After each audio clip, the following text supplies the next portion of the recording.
Hey, what's going on, everyone? Welcome to another episode of That's Not My Job podcast, where every single week we bring on some of the most successful business owners and industry experts, and we bring them on to discuss how they built their businesses, scale to achieve their goals, and share their secrets to make their businesses tick.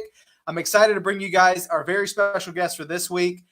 He's a fellow mastermind partner. He's in the Sub2 community. He's been able to build his business from basically scratch after building it up, losing everything, and then building it back up again to maybe even better today. Him and his business partner have done some really cool things. Actually, at our last mastermind, I was just blown away by all the cool things that they're currently doing. So I'm excited for him to share these strategies with you guys. So as you guys join in, please have a notebook, have a pen, take some notes, because I promise you what Dave is going to be sharing with you guys is something we can all use in our business. Their concept of filling orders for hedge funds and selling deals at scale in their wholesaling company has been something really, really, really cool to see. So I'm excited for him to share that with you guys. So without further ado, I am going to bring Dave up. Dave, what's up, brother? How are you? Wow, dude, beautiful intro. Thank you.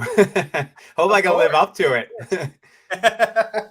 Well, I'm excited, man. I think, just like what I was saying at the last mastermind when you guys were sharing your business and what needs to be the next step, I think you guys are encountering at that point in time, you had hurdles that a lot of people, even in that room, were like, oh my gosh, I wish I was there. And I'm sure you guys have continued to grow and do other cool things since then. So I'm excited to kind of hear more about Dave. Like, what in the world even got you there? Like, how did you even build your business? How did, you and Jeremy link up? What was your previous experience? I mean, I've read some of the stuff that you sent over, but man, I want the audience to hear like your story. Like, share that with us. Like, what in the world got you going? Like tell me more about it. How far back do you want to go? Well, I need to know the whole thing. Whole thing. So I just turned 47. I'll age myself. I started back, as I was coming into 30, I was a bartender. Okay. And I literally, all I wanted to do was chase waves and snow around the world. And I knew with the bar, I had to show up every day if I wanted to keep getting paid. And I had heard of passive income through, books, probably Robert Kiyosaki or, Robert Allen's.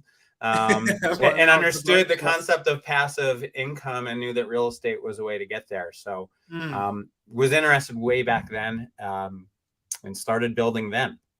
I love it. So this was early 2000s then at this point in time? Early 2000s. I mean, I was probably the last person in the free world to have a cell phone. So I remember when I was starting back then, like literally learning was a matter of, I've always paid for mentors. I've always seen the value in kind of fast tracking information and resources and just, a network. And so, but it's funny, like back then knowledge was delivered by like, I'd get a binder of CDs in the mail to watch, like not even DVDs. Like I'd literally get CDs in the mail. And like a 3-ring binder that I'd go through, and like maybe I'd fly somewhere for a weekend event or something. And I'd take a ton of notes in a notebook, and like the generating leads back then was literally getting in my old 1990 Volvo that was falling apart with a notebook and a pen, and like driving for dollars and hanging bandit signs and knocking on doors and leaving sticky notes, and like Crazy. It was nothing. Where were you doing this at? So I was living in New York City at the time. And so the markets I identified were all outside of New York City. I was looking in Paterson, New Jersey was my first deal. I was in Newburgh, New York. I was in Bridgeport, Connecticut.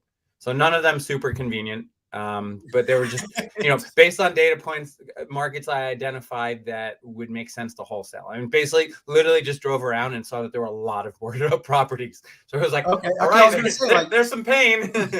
Right. I was wondering, like, what made you say that this would be a market to wholesale in? Was it just because of the age of the houses and how they look from the outside? Was that the thing, or what was it? So I don't know what it was that told me to choose those neighborhoods. Like, I don't remember what I learned that like had me identify them without having been to them first.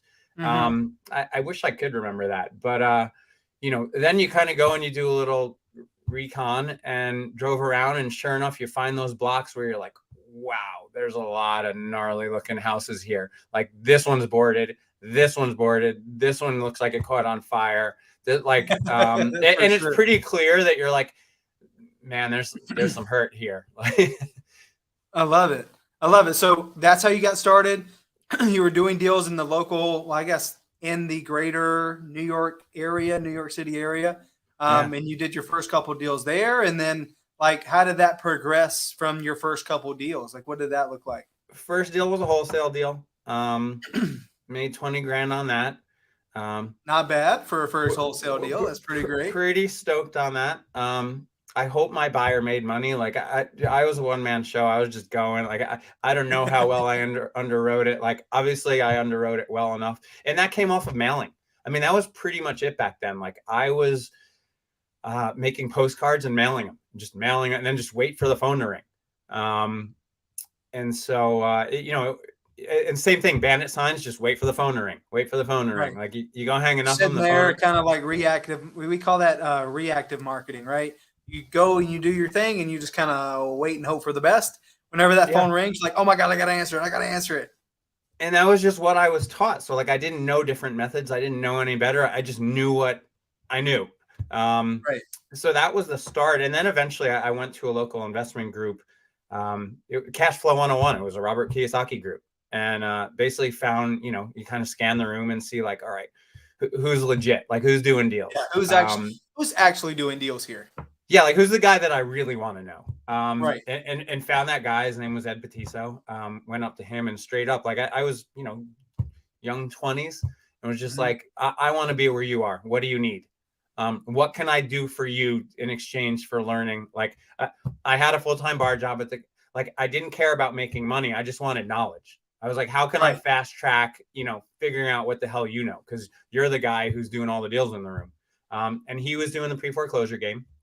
So he would pull the lists. He basically did everything, right? Like, he dumbed it down for me, like kind of how you got started. Like, I would go knock pre-foreclosures for him. And it was, I don't like it. It was horrible. It was the worst.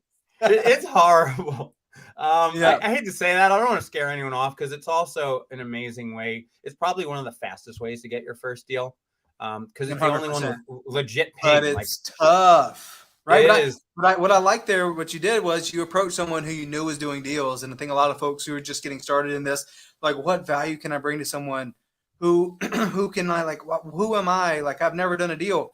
Guys, your time and your work, you come to someone and say, look, I don't know anything, but I'm willing to work for free, and I just want to support you. Like, in exchange, I'd love to learn some stuff, but I want to, like, what can I learn? Like, how can I help you?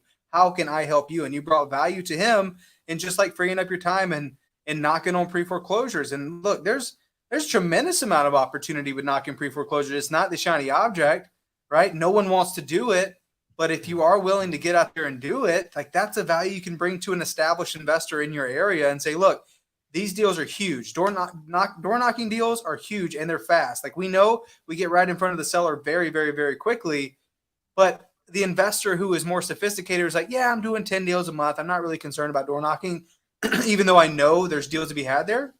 You can go to any investor in the country and basically say, look, I know you don't know me. Let me earn my stripes. I'm going to go knock doors for you, and I'm going to bring us deals. And most bigger investors would be like, okay, sounds good.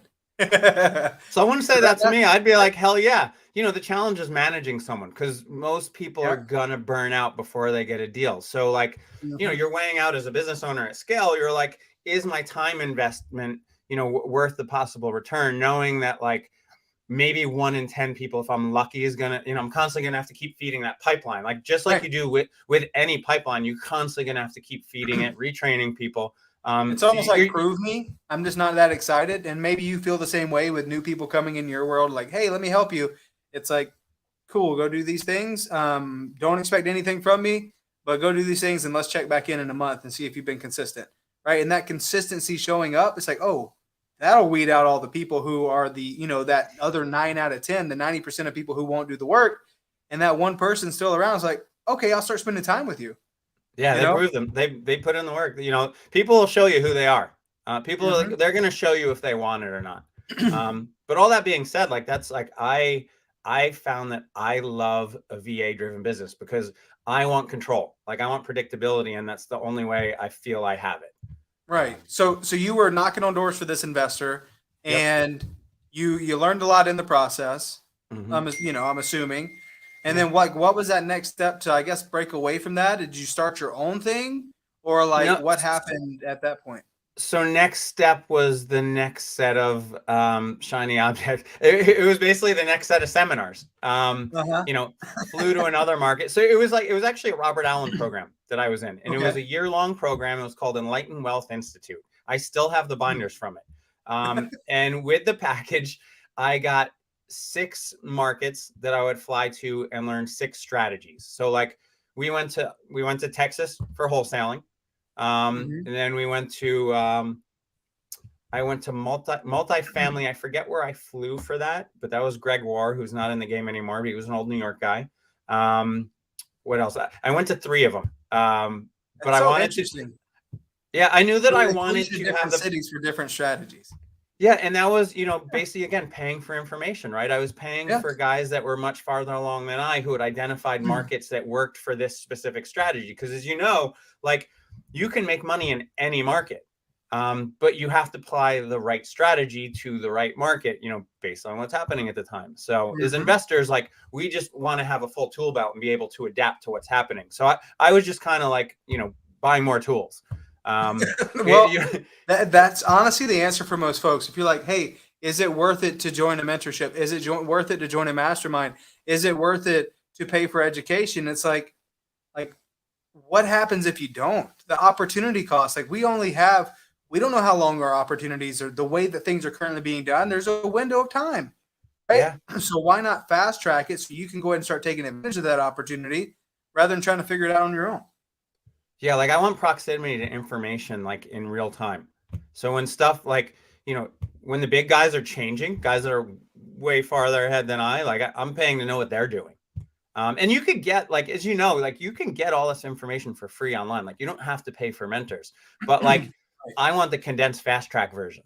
Right. I don't want to wait. I'm not patient like that. Like I don't want to waste the time. Like, yeah, I could do it that way, but like I'm arguably it's costing me more doing it that way in the time lost than it's just paying someone to fast track it. But relationships matter too. Building these relationships with people that are spending money to be in the room. Those are real players. Those are real people who are wanting to do more, who are striving to innovate in their businesses. Like that's important too. Pace says this all the time. He's like, everyone's one relationship away from being a Walmart greeter, right? It's like relationships matter, and if you pay to be in those rooms, like the other people, they're just like you. They're taking it very serious. So you pay for this program. You're flying from city to city. Did you start buying your own deals, or like what did that look like? So I found a wholesaler Mhm. in Detroit, is where most of my portfolio was.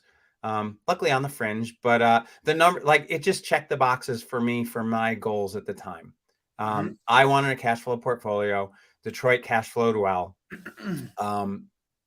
I was okay with lower income neighborhoods at the time. I mean, I've learned a lot since. There's things that I won't do this time, or after losing it all. That there's things that I'm not going to do this time around.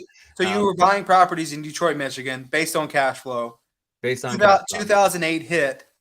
Did you hold on to all those cash flow properties? What happened? I was good, right? I was holding everything. I had rules. I was buying at no more than 50 cents on the dollar.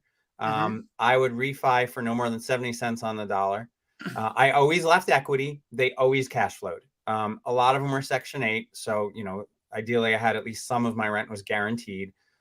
It was very calculated until it wasn't. Until a phone call one day, like I'll literally never forget the phone call. It was like, hey, is this Dave? Yeah. It was a 248 number, which is Detroit. So I picked it up. And I usually don't pick up numbers I don't know, but a 248, I was like, I better answer this one. And usually, is this Dave? Yeah. Do you own this property? Yeah. Do you know you don't have any plumbing? What? And that was like kind of like that was the beginning of the end. And so you don't have any plumbing. What is she? What? My tenant had moved out, and either they stole my plumbing, or somewhere between them moving out and that phone call, someone else stole my plumbing. What? So things like that started happening that like I couldn't have like predicted in 1,000 years. And as they started to compound, then it got to the point where, like, remember, I was just a bartender. Like at the time, they were handing out loans. Like there's no way as a bartender I should have had. I think I had 17 mortgages in my name. Like there's something really messed up about that. Like no one should have given a bartender Right. You're just like, 17 okay, mortgages. cash flows, debt. I can make the debt payment with the rent. Cool. It all works out. But I'm young. I'm in my 20s. I didn't know any better. That's like what people were doing. Like they cash flowed. I was just like, well, if you're going to give me another loan, of course I'm going to take it. Like it's getting me that much closer to like my retirement goals. Like Right. just to stack a couple $100 extra a month on. Like, oh my goodness gracious. And then, so do you attribute that dealing with the lower income neighborhoods is why your houses started to get beat up so bad? yeah, it's just a different mindset in certain neighborhoods. So for the whole entire portfolio, the 17 that you had, did they there was 21. Okay, 21. But like one of them was in it was in Florida and had a fire. It was a condo conversion, had a fire, electrical fire, turned into a class action lawsuit. Oh my gosh. So that thing basically just now we're stuck paying our mortgages and you know, we can't rent it, we can't get any income off of it. Right. Yeah, there was, I mean, that when I say like that phone call was the start, there were other things that compound finally to the point where it was like, crap, this is costing me more than I'm making on the, not only on the portfolio, but also as a bartender, to where like my personal money was in it. And so the challenge, the thing that I messed up, and one of the big lessons, like I went too big too fast, and I did everything in my own name. I was so busy thinking I have to save my credit. In hindsight, what the hell did I need credit for anymore? Like I wasn't going to get a car. I wasn't going to get another mortgage. Like I should have just let it go. Right. I was proactive trying to stay ahead of it. I was talking to the banks like, hey, here's what's happening. Can you like, you know, give me a break on a few payments. Let me like recoup some income from the rest of the portfolio. I'll fix this, get it rented again, tack it onto the tail end, whatever we need to do. Like we're good. But they had their hands full with 2008. So they weren't listening to me. It wasn't until I finally ran out of money and stopped making payments that I started getting the phone calls. They're like, hey, Mr. Gulick, what can we do for you? Oh my God. Yeah, thanks, guys. Thank you. You could have called me like 3 years ago when I was you know, trying to get ahead of this or whatever it was. Right. So then in hindsight, did you just sell the whole thing? I ended up declaring bankruptcy. I love it. Okay. Knowing what I know now, I wish I could, because it was, so I was also like, this was a phased approach, right? Like I was starting wholesaling, then I was building a portfolio, then I was going to package the whole portfolio and sell that. And then I was going to move into the multifamily. That was kind of like the trajectory I was on. Like the trajectory, wholesale, acquire, wholesale, single family, boom, clean it, you know, 100 units, you know, just buying doors. So yeah, and then it kind of fell apart, and I stepped away and was like, you know, I always wanted to get back into it. You know, it was kind of like a badge of honor. I met a lot of really interesting people. No, because it was like, you know what, screw it. I went for it. Like I didn't half-ass it. I was like, it's more than most. Most people sit on the sidelines. Yeah, and like losing it all is kind of refreshing. You're like, wait, well, like I'm kind of still here. It's like, oh my gosh, the worst case scenario happened. And I'm still exactly here. Like I almost want to tell people like the best thing you could do is take your worst case scenario and go make it happen. Like just get over that fear. Then you're invincible. Don't file bankruptcy right out the go. No, like don't listen to everything I say. But these aren't all good ideas. Like I don't wish it on anyone. That was 2011, so that was 10 years ago. That was 10 years ago.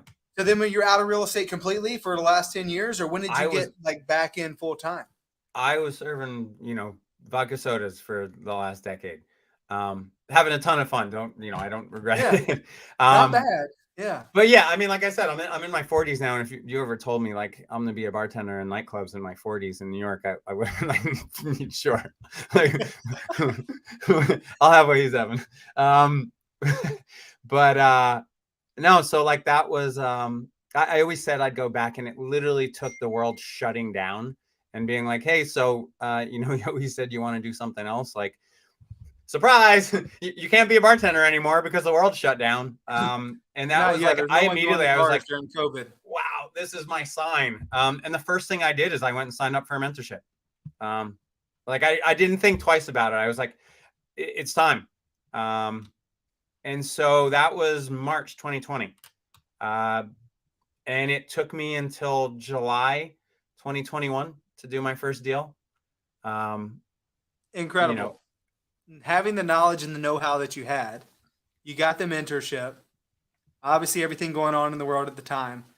It took you almost a year and a half to get your Almost. first deal coming back into the game. Yeah. Dude, that's And amazing. my goal was, I kind of knew it was like, this is what I'm going to do with my life. I was like, this time around, this is what I'm going to be. Like, I'm going to be a real estate investor. Like, and so my goal year one was literally just to not go broke, and to not quit. I knew that this was about like taking, I essentially being a bartender my whole life. Like, I had bad habits. Like, I worked 2-3 nights a week. So like, I had a lot of free time.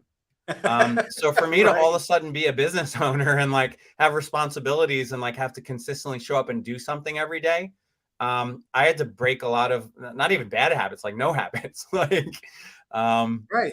It's like, I got to start building on some good stuff here. yeah, I never managed people. I was never a business owner. I wasn't responsible for anything other than when I stepped behind the bar. Right. And did you ever think you'd be leading a team now of so many people that are counting on you on a day-to-day basis? Did you ever think that was going to be a thing? Not in a million years. I still thought I would be a one-man show and I would be doing it all. And I, make enough to be happy, and have a good quality of life. When I started back, I had no intentions to have a scaled business, to have a partner, to have anything.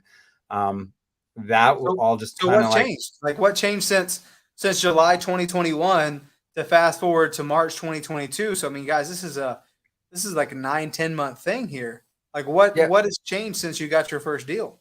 So before I got the first deal, I realized, so March mentorship, probably December. So found sub to November. December realized, trying to do it on my own just doesn't make sense. Not for where I think I finally hit the point where I was like, I know I want something bigger. I know it's not efficient to try, like, while yes, I can do it all on my own. I realized how many inefficiencies there were.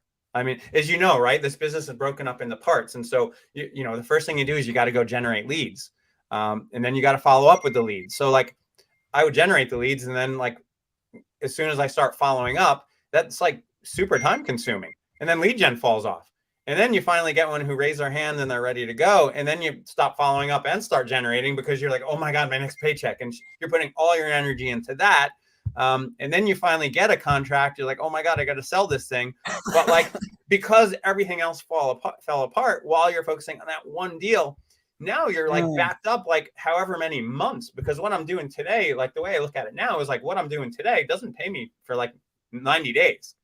Right. But if you don't do what you need to do today, you're not getting paid in 3 months. You're not getting paid in 3 months. So you're going to spend a couple months not getting paid. Who here watching has ever felt the effects of the real estate roller coaster of a lot of action, and you finally get something to stick, and then you see that deal through, and God forbid something happens at escrow, and then it falls through, and then now you're not getting paid, not just that period of time, but now all the things that you haven't been doing for the past couple months.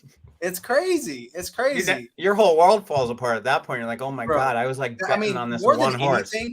Yeah, and more than anything, I feel like this business is great for having a partner, not because strategically it makes the most sense, because it does, but mentally it makes the most sense, because this is a tough business to do all on your own. So remember, I also had like battle scars from like, I had lost it all before. So like, there was definitely like mindset issues. Like, don't think I wasn't scared shitless of that happening again. Like, partially it just made sense to have someone to like kind of be a filter for me. Sure. Just to be like, hey, am I on the right track here? Like, am I making more horrible decisions? Like, so right. And to bounce those ideas off each other. And you guys have worked really good. So you guys, you got that first deal in July of 2021. You fast forward, you join, you were in the mastermind, and you went to the mastermind twice, right? So I had gone in February without my partner. We were still brand new. I basically, that was when Pace kind of presented the conveyor belt. That was the big thing I took out of that, the concept of the conveyor belt, because we were still tripping over each other. There was no real separation. We were both generating leads. We were both tripping over follow-up. Like we still had like no systems, no efficiency. It wasn't until understanding that we drew a line in the sand and said, I'm responsible for everything up to here, and you're responsible for everything after here. And that was a game changer. But again, we lack consistency on markets. We lack consistency on marketing. You're just constantly like solving your next problem. Yeah. And that's literally the name of the game, right? Anyone try to tell you otherwise is lying to you. You're always trying to fix the next problem. This is what business, like one of the driving factors for business is innovation, and you have to have problems to solve for that innovation, right? So like when you guys partnered up, you're like, oh my gosh, I think we're better together than separate. But guys, what Dave is alluding to here is something called the conveyor belt. And in the conveyor belt, it basically breaks down your real estate investing business into departments. What is responsible? And if you guys are ever considering about getting a business partner, it's important to understand the things that have to happen within a real estate investing business. Leads have to be generated. Leads have to be converted. It means there needs to be contracts being sold or being signed. And then those contracts, we need to sell those contracts. We need to assign them, or we need to figure out what the disposition is. Are we assigning it to an end buyer? Or are we taking this down ourselves? What's the role here? And there's departments as you go along. And what happens is there's a lot of frustration or a lot of, angst gets built up amongst partners. And maybe you guys have felt this before. If you ever work with anyone on anything in your life, that overlap creates a lot of friction, right? You're working on the same stuff. And then it comes down to, oh, is this person really helping me? Well, there is times, Dave, I mean, you could probably speak on this. There's times in the relationship for a business partner where someone is just doing more than the other person, right? And that's the reality of it. Like, are you going to be okay with you doing a little bit more work than your business partner for a little while, right? And there'll be other times when your partner does more work than you, right? So you just have to be okay with that. And I think there's a big part of picking partners. We can go down a rabbit hole with this one, but being able to pick your business partner comes down to, how do you guys react when there is friction? How do you guys react when there's no money in the business, right? How do you guys react when we have a lot of stuff to fix? So like Pace always recommends that dating phase, right? That 30 to 90 days to see how we work together. Did you and your business partner do that? I feel like we dated for like 9 months. But we were just, for us, we were both at a similar point in our life where we had that same end goal and we were both committed to it. Like we knew the partnership was good. It wasn't that we didn't want to work together. We just knew that like we were fumbling like in the business. Like we just kind of hadn't got our footing yet in terms of like finding something that consistently worked. Like we wiped. So like Mastermind 1 February, we still had zero traction. Like even though we had that one deal in the pipeline, you guys launched Zero to Hero, I think in July. And that was when we were like, man, like we're overthinking this, like, because you kind of watch like what's happening around you. And I saw people pass us by that were just like, what did they do different? They literally were just super consistent. Like that's it. Like we were totally overthinking things, trying to outsmart everything we were being taught. And so we were like, let's pretend we know absolutely nothing. And we're starting from day one. And let's literally just like scrap it, start the process and follow exactly what they're telling us to do. And we did that. And we still didn't get the results. Like, but so then you're just figuring out the next problem. Like, all right, well, why? We know this works for someone else. So like if it works for them, it'll work for us. What part is not working for us? Like, like no two businesses are the same. Like for us, cold calling didn't work in our market. People just wouldn't pick up the phone. So like we had to find a different marketing method. It wasn't that our VAs were no good. It wasn't that our scripts were no good. It wasn't that like our numbers were no good. So you're just constantly picking apart, like, well, which part of it isn't working? Because I know that. And being honest with the numbers, right? Like I think if we don't keep track of your numbers, then you can be flying blind to the point where it's like, we got a deal from cold calling, but is that the most effective use of our money? Maybe we should spend more money on SMS because we got 3 deals there, right? So you got to be able to track those numbers, like, and be real with what the data is telling you. And I think that's super important. And I think there's something else that you touched on there that I think that we should talk about as well, is the fact that of all the mindset things that you guys could have, and you obviously this business is a lot about mindset because it's, we're constantly solving new problems and we're constantly doing new things and talking to new people, and we hit a new wall and we have to jump over that hurdle. One of the most useful things that you can think about that as far as mindset is concerned is if someone else is doing it and you know what they're doing and how they're doing it, then you know that you can do it too. There's no reason why you can't do it, right? If you're going to have any mindset, if someone else can do it, there's no reason why you can't do it. And that was a lot of stuff for us in like Zero to Hero. Like, yeah, we watched it. We did the whole live stream and people were like tuning in and follow step by step. Guys, if we can do it, if they can do it, you can do it. Do you feel that way, Dave? 100%. This business is literally just not giving up. It's just like, it's just completing tasks. Like that, this business is completely task driven. Like however you choose to generate leads, just consistently show up and do it every single day. That's it. Yeah. So like, so you guys, I guess let's fast track that. So what have you been able to accomplish since that time? Since you guys got your first deal? Obviously you've been solving problems along the way, but what is something that has really just clicked since that time to get you to where you're at now? Because I know you guys have reached new heights and you've done a more amount of deals and generated more revenue since that point. But like, what clicked and what's changed, I guess, from that time? Yeah, so we had a couple turning points. Number one, we started, we found who our main buyers were. And I wanted to eliminate as many variables as possible. So we literally like found their buy box and pulled our data exactly based on their buy box. So at the end of the day, for me, a lead is someone that raises their hand and says, yes, I want to sell. The only variable left is price. Like that's it. Yep. So, that was definitely a big game changer. The other thing was like my partner. Well, let's pause it right there because that's huge. And I think you guys share this with the mastermind audience as well. You're like, we don't do anything outside of what our best buyers buy.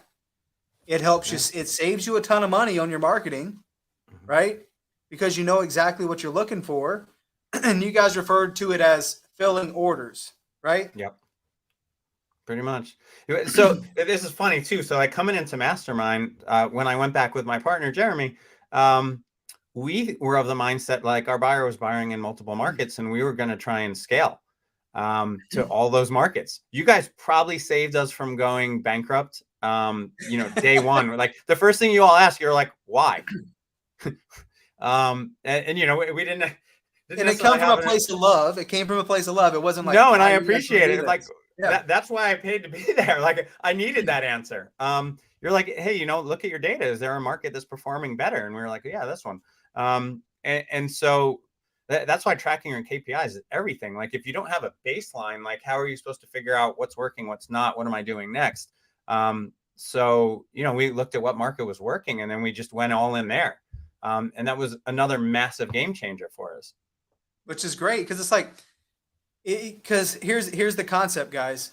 These bigger buyers, they're going to pay more than most, but they're in like most big markets. So then we have the mindset of like, well, then I should be in every market that they're in. But the reality is do we have hundreds of thousands, if not millions of dollars to spend in marketing per month to give them deals in every market? And normally the answer is no. Right. So then it's like, okay, well, in the markets that I'm already in and I'm working with these people, right? Because most of these hedge funds have buy boxes and you're filling those orders. Well, how much market share do you have in those markets already? Are you doing like how many real estate transactions happen in Atlanta, Georgia a month? A lot. Do you have that number? So I know that our main buyer did 350 nationwide last month. So not even a lot. They're down because they were doing 1,000 a month. But they're so backed up on rehabs. So all of a sudden, like they're down to like a third of what they're buying. So it's like, okay, we're looking at this and we look at like, okay, well, how many transactions are happening in these these biggest markets? And the reality is our 2, 5, 10 deals a month is like not even a little footnote or a drop in the ocean of how many transactions are actually happening in these markets. So when you think like, Oh my gosh. And the challenge with wholesaling in real estate investing right now is you can do it anywhere. It's the best part, but it's the worst part too, because you feel like, oh my gosh, the well is run dry here. I'm doing 3 deals a month and I don't have anything else. We're just beginning. We're just starting to get some market share. Let's go deeper. Let's go harder here because there's hundreds of deals happening here every month. How can I do more of those? How can I have our name on more of those? And that was something that we told you, at the mastermind, because you guys already had a proven system. You were pumping out these deals to these hedge funds. I'm like, man, instead of like trying to go to 10 markets, like stay in 2 and do 10 deals in those 2, right? Our whole data set is like 270,000 addresses. That's it. That's our whole data set. Like that's all. I mean, that's large because I know you guys tell stories of like someone who you gave a 5,000-10,000 person list to, and they're working years later still getting deals off of it. Right, but you guys also market more than most, right? I know you personally you send a lot of text every single day. I don't know if I want that out there. Calls. He sends a lot of calls, guys. Yeah. Now we're doing some volume now. We have a VA based business. It's I love my team. I call them my boss. I show up every day and I've learned culture from you. Like that was the other big thing I took out of, the first mastermind where I didn't even have VAs yet, but it really stuck with me. And I've built a team, we had 7 VAs. One of them just graduated to CSM, which we're super stoked. She's crushing it and she's still our CSM. Amazing. So we have 6 now. One of them I progressed to a data/systems manager. Created that role out of thin air because it was Cody mentioned who, not how at Mastermind. Yeah. And that my Jeremy and I literally downloaded the Audible, listened to it on our flights home. And we're like, oh my God. This is the thing. Literally, that's the name of this podcast. That's not my job. That's not my job. Who can help me? Not how can I get this done? Is who can help me get this done?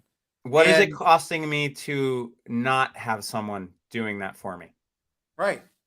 Like money, opportunity, like mind space. You could be working on other things, quality of life projects. Yeah. And it's funny because I almost feel like I don't know what it is, but a lot of business owners who've just been in the game for a long time have a real tough time with this concept of being able to give some of that control away. You're not giving your business away, but these things have to get done. And the reality is, it doesn't mean that they have to get done by you. Right. Yeah. And I guarantee sometimes you bring someone in, maybe they're not going to be as good as you in the beginning, but you can build them up. Right. Yeah. I'm looking for level 5s and level 6s that I can get them into a place where I give them the skills and knowledge and know-how that they become level 7s, 8, 9, 10s. Yeah. Right. And we call those patriots, not mercenaries. Mercenaries are the people that they won't empty their cup. They're like, I'm the best at what I do, but just put me on the phone. I'll call somebody and I'll get a deal. I don't want those people in my organization. I want people that can learn and grow, that we can build up from within. So you guys have been able to do that in this is a condensed timeline over the last, 7-8 months. We had 2 VAs in December mastermind. We scaled up to 7. What's it? March now? Yeah. How many did you have in December? 2. 2 in December. We hired 4 more since then. Or we hired 5 and then 1 graduated. Right. So what does that look as far as if you don't mind just throwing out some numbers? Yeah. What does that look as the difference between the revenue you were doing in August to what you guys have in the pipeline of doing now with your current wholesaling business? Next set of problems. So you know what? We came in and we were locking up a lot of contracts. And then we saw, as with, any buyer, no, actually I'd say probably worse with hedge funds. We're learning how things are falling apart. Yes. Yeah. So you can fall apart with hedge funds. Yeah. No. So again, even us scaling, we're wow, we have all these contracts signed. We were almost ready to go. We're oh, we could probably hire 10. Yeah, we're maybe let's just hire in 2s. Let's do yes. 1 for me, 1 for you, and see what happens if we turn it up a little bit. No. So what does it look like now? I know we have a full whiteboard. I know that we have, things scheduled through June. I know the numbers that we. Yeah, I know that the numbers we expected to do for Q1, we're not going to hit. But again, we're learning a lot, like some of these contracts, it's like, well, why are they falling apart? Could it have been controlled? Like, so we're just graduating from like, oh, we don't have any leads. Like we're doing, so how do we get more leads? And then we're graduating to like, oh, we Leads have a should horrible not be your follow-up system. problem anymore. No, leads are not our VA spit out, like I feel like I was on Candid Camera or something. Like they spit out 78 leads last week. Oh my goodness. I was like, that's like someone would be stoked for getting that for a month. Like absolutely. But you guys got it in a week. It doesn't mean they're all good, but like, again, like I just want someone raising their hand, say yes, like put them in my system, because all that, I want to be front of mind when something changes, when the market changes, when their life changes. You guys are generating a tremendous amount of leads then. And yeah, I don't feel like that's sustainable. Conversion look like on that? So we clouded our CRM a little bit trying the JV for a while. So we're trying to figure out that exact KPI. I think we kind of went back and forth a lot on it, and we think we're probably contracting one in about 15.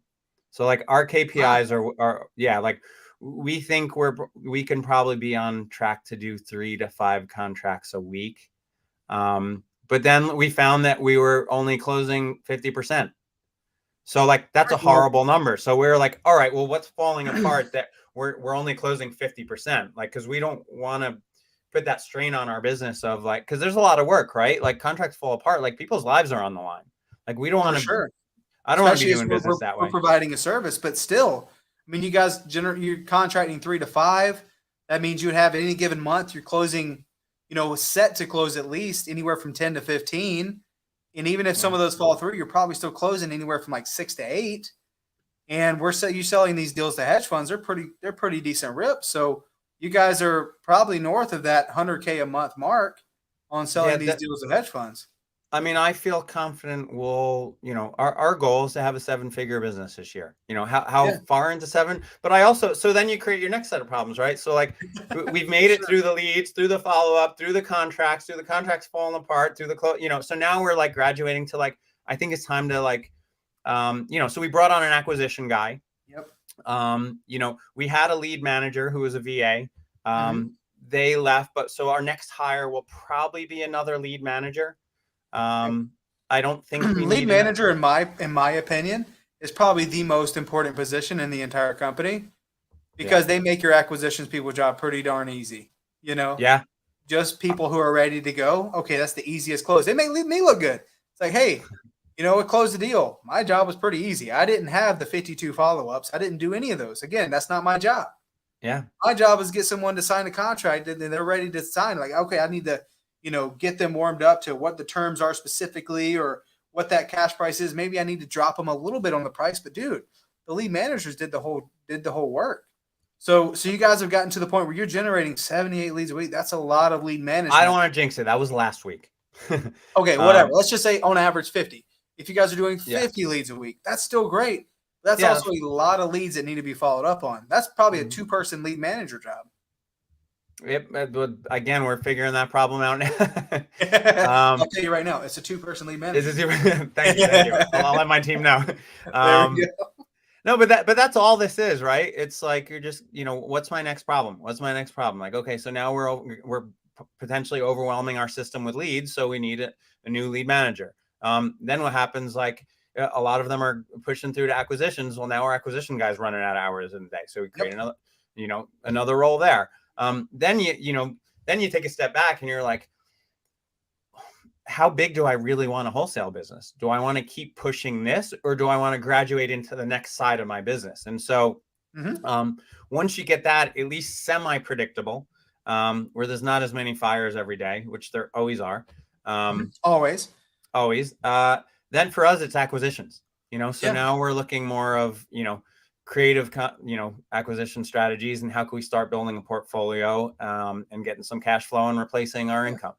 And that's amazing. That's the next step in training your acquisition people on how to have these conversations and get these deals. The greatest thing about what you guys are currently doing, in my opinion, is you're bringing in a ton of opportunities, right? You have this acquisition leg. That's what Pace calls it. It's what we call it. you have this leg that's bringing in so many opportunities. But to be able to create a system, again, this is important. Like, what is it that you really want? Do you want to have a 40-person virtual assistant team and a whole sales floor of 8 sales guys and this thing doing all this? Like, is that what you really want? Because I know that personally, that's not what I want. I wanted to, and this is something Cody and I were just talking about like the other day. It was, we just want to do enough deals that it's manageable. We have great people around. I got a guy in here, Roger, he's amazing. Kyle, he's amazing. Adriana, she's amazing. And then we have our virtual assistant team. I love our little team, man. And I know for sure the deals that we get, like there's a chance for us to keep rentals, Airbnbs, take the cash from wholesales and put it back into real estate. Like, it can be whatever you want it to be. So what does that vision look like for you and Jeremy? We want the cash flow. I think I love the team we have right now. I think getting it too much bigger, I risk like diluting it and kind of changing like the whole vibe that we've created. Like, my team's a family. Like, I love my team. Like, they love each Shout other. Out Dave's team. Yeah. No, but even so, the last 2 that we hired them mostly on how well would they get along with our existing team. That was actually the number one thing I cared about the most. It wasn't their skills. It was literally from a technical side. It was, do they have good internet and do they have a good attendance record? And then other than that is, are they going to vibe with my team? Because I know that if they vibe with my team will take them under their wing. They'll teach them, they'll level up. They'll want to pull their weight. I'm not worried about skills. People are teachable if they have the right like energy and mindset. 100%. That is so good. Something that I do internally for our team is I let the VAs do the interviews. I don't even interview the VAs. I have Karen, my CSM, so I'm sure your CSM has been with you a while. Yeah. And like maybe whoever's like a leadership position, a lead manager maybe, I let them conduct the interview because they're the one who's going to be working with them. Do you feel good about this person? I'll go back and I'll watch the recording of the interview because, again, that's not my job. I'm not working with them every day. I will let them do the interview, and I have the recording to send it over and say, hey, Matt, we really like such and such and such and such. Or I'll make, hey, I got 5 people for interviews. I want you guys to pick one. Hey, we really like this person, right? And I'll go listen to them like, okay, that's pretty good. Let's bring them in. But it's like, I let them do it because you're right. It's got to mesh. And for people coming into your team, it can also be kind of like daunting for new team members to see like, oh, so you guys have been around here for how long? Am I going to be like the odd person out? Am I going to be able to fit in? So like, it's important that they get that same camaraderie. So I love that. I love that. Yeah. And that's, that's kind of what happened. Like, our CSM, they kind of like cherry picked for us. They're like, here's why we like these people. Here's why we think they're a good hire. And it was almost just a formality, them jumping on the phone with us. Sure. They were almost hired before. Right. They're like, hi, Mr. Dave. We're ready to go, Mr. Dave. Yeah. I love it. So like, what have you learned? The biggest things, like what have you learned in the last 12 months from where you were a year ago, 2021 in March, to where you are now, 2022? Like what's some things that you've learned? How easy this business is. Like it's easy, guys. It's easy. No, like how easy it is, meaning like all it is having good habits at completing the right tasks. That's all this business is. Like, there's none of the tasks themselves are actually difficult. Like, anyone can do them. Like, there's not a major skill set that needs to be, gained to complete the task. I'm actually convinced that you could know absolutely nothing about real estate, but know the pieces of the puzzle, like the conveyor belt, and be good with people, put the right people in place, and have a very successful, scalable real estate investing business. So much on it is the people. Like 100%. I love that because I couldn't do what I do without my people. And I know you probably feel the same with your team. It's like, man, I love that because like that gets lost so much. And we all think that we're missing like some sort of automation or some sort of system or this hidden information that no one's going to share with you. When the truth of the matter is, we know what we really need to do, but that's kind of like the tough pill to swallow when we haven't been consistent or we haven't been doing the things. I think that it goes into business in general, not just in real estate investing. But it really comes down to, are you going to show up every single day, and are you going to make the right decisions, right? Literally, it's not because someone is smarter than you or a business is more successful because of they have some proprietary information. They're just able to discern of all the things that need to get done. What's the most important thing? And show up every day and do those important things. Do you agree with that? That's literally all this business is. Just showing up and doing those things every day. If I you love show that. up and talk to people every day that own a home, and ideally you curate your list a little bit, but like at some point you're gonna get someone that raises their hand and says, "Yeah, I'll sell my home." Bro. Like, I tell people that we've been doing these one-on-ones on the mornings, like on Tuesdays and Thursdays, and there's a lot of people who haven't done a deal yet. I'm like, well, here's something very simple. 30 meaningful conversations every day. Matt, I don't have enough leads to do that. Go to Zillow, go to for sale by owner, and call 30 for sale by owners. And I guarantee you do that every single day, 5, 6, 7 days, however many days you want to do it, but definitely at least 5 days a week. You had 150 conversations with homeowners. There is no way, even if you really suck in the beginning, there is no way that you don't get a deal done of some sort, especially if you squat up within a month. No way. and that's 150 people that already raised their hand and said, "Yeah, I Yes. want to sell." Already raised their hand. Exactly. So How about again, how about this? How about if those were expired listings? Now they already raised their hand and said they want to sell, but it didn't. Like, maybe they were asking too much. I mean, it doesn't mean they're all good right. leads, but again, like, I'm just saying free stuff. This is all free. yeah, dude, you stack the odds in your favor that you're talking to people that you at least know raise their hand and said, "Yes, I want to sell." Exactly. So there's no excuses, but again, it's doing the simple things. It's easy to do, but it's also easy not to do, right? Yep. So I guess, like, looking back at everything that you've accomplished since, I guess, getting started back again, right after 2011, where you lost everything and you went back to bartending and doing what you love. It's not like you hated doing it, but you were bartending for a while and you got back into real estate investing. But looking back at that, like, what is the I don't know if you can limit it to one thing, but what is the thing, since you got started back again, you got a mentor and you've been on this journey since, like, what's the thing that you're like most proud of? That I stuck with it.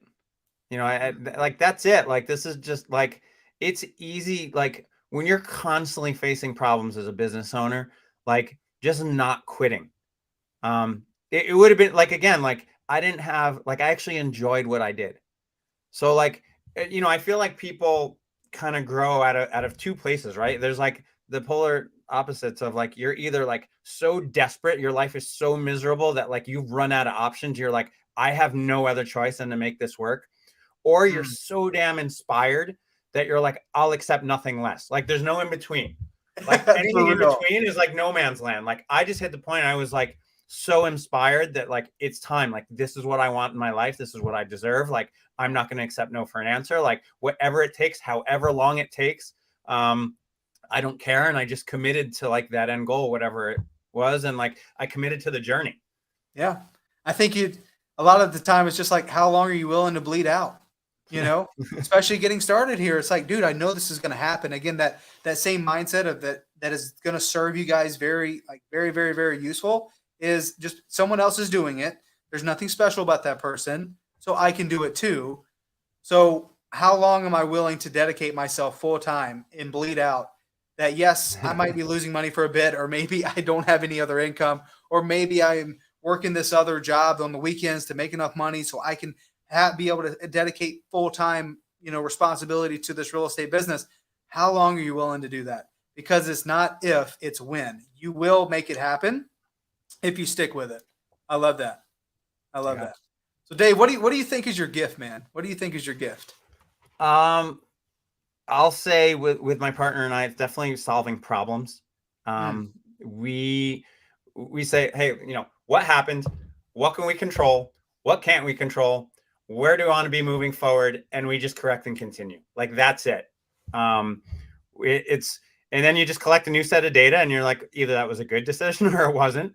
And then the new problem. I think that's like that's the thing that I would see for you as far as the gift. It's like, yes, solving problems, but being able to attack the problem in different angles and not like stopping yourself and think that you know everything. You're at least willing to hear the bad news of, oh, I was wrong. Yeah. You know? I don't care. I get scared when we're not causing problems.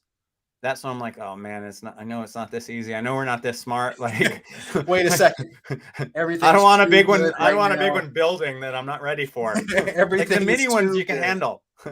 Yeah, for sure. I love that, bro. So, like, look, we've been on here for 55 minutes. Thank you guys who are tuning in and join me and Dave here. But before we hop off of this, I'm just super inspired by what Dave has been able to do. Because again, guys, even just last year, this time, Dave had one deal in the pipeline and finally got his first closing in July of 2021. And within a short period of time, all that work. Do you think Dave like got to where he is within 6 months? No, it was everything leading up to that. It was the 16 months or the 18 months of turmoil of I haven't gotten a deal. Am I doing the right thing? Should I go do something else? Is real estate investing the right thing for me? Is wholesaling the right thing for me? To oh my gosh, I'm having all these challenges. These deals are falling through. To finally getting that deal closed. To then fast forwarding to that first deal closing to where he's at now, because obviously that's a big paradigm shift. That life is like completely different. So it wasn't just that 6 month period; it was everything leading up to that, and just not giving up, which I love the most about your story, especially going from all the previous places of learning and having mentors and being able to be coached and not acting like you know everything because you're a smart guy. You know a whole lot, but you're always willing to empty your cup and like, hey, teach me, show me, how can I be better? And I think that's something me personally that I take away from this, that we can all be better if we're willing to just to shut up and listen and say, man, what can I improve here? And like you make these changes and you pivot. And that's just me personally, that's been really cool to see. But for everyone else watching and in your perspective, Dave, like what would be the one thing you would hope they would take away from your experience? Set good habits. Mm. That's it. Just be consistent and, treat this as a long game. Don't get focused on that first deal. Get focused on I'm changing my life forever by setting good habits. And I guarantee if you set good habits, at some point the deal will come and then the next one will come and the next one will come. And that's all it is. It's just completing tasks, showing up every day. Consistency. Yeah. Literally, there's nothing sexy about this business. Like it's really like it's not. It's kind of boring. Like right. Real estate investing, like the cool thing about it is there's new challenges. Yeah. Like every day. Like you should not be putting out the same fire every day. If you are, then that's a problem. We might want to sound the alarm.